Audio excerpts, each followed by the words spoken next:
Hi friends, നമുക്കൊന്നൊരു വായനയായാലോ? അധ്യാപകൻ കുട്ടികളോട് ചോദിച്ചു, സൂര്യനെയാണോ ചന്ദ്രനെയാണോ നിങ്ങൾക്കിഷ്ടം? ഒരു കുട്ടി മറുപടി പറഞ്ഞു, ചന്ദ്രനെ. കാരണം പകൽ നല്ല പ്രകാശമുള്ളപ്പോൾ സൂര്യനുണ്ട്, രാത്രിയിൽ ആവശ്യമുള്ളപ്പോൾ കാണില്ല. കുട്ടി എത്ര മണ്ടനാണെന്ന് നാം ചിന്തിക്കും. പകൽ സൂര്യൻ ഉള്ളതുകൊണ്ടാണ് പ്രകാശം. രാത്രിയെ പ്രകാശിപ്പിക്കുന്ന ചന്ദ്രനെ അതിനുള്ള കരുത്ത് നൽകുന്നതും സൂര്യൻ തന്നെ.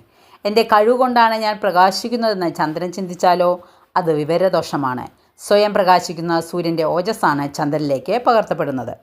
ആയിരിക്കുന്ന ജീവിത സാഹചര്യങ്ങളിൽ ഞാൻ മൂലം എന്തെങ്കിലും നന്മയോ സന്തോഷമോ പകരപ്പെടുന്നുവെങ്കിൽ, അങ്ങനെ മറ്റുള്ളവരുടെ ജീവിതത്തെ പ്രകാശിപ്പിക്കുന്ന വ്യക്തിയായി തീരുന്നുവെങ്കിൽ, അതെൻ്റെ കഴിവുകൊണ്ടാണെന്ന് തെറ്റിദ്ധരിക്കാതിരിക്കുക. അതിനൊക്കെ അപ്പുറത്ത് എൻ്റെ ജീവിതത്തെ പ്രകാശമാക്കാൻ പ്രേരിപ്പിക്കുന്ന, നിർബന്ധിക്കുന്ന നീതിസൂര്യനായ യേശുവിൻ്റെ സാന്നിധ്യം തിരിച്ചറിയുക.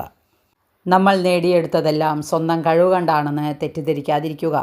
വായന ഇഷ്ടപ്പെട്ടെങ്കിൽ ലൈക്ക് ചെയ്യണേ. Okay, thank you.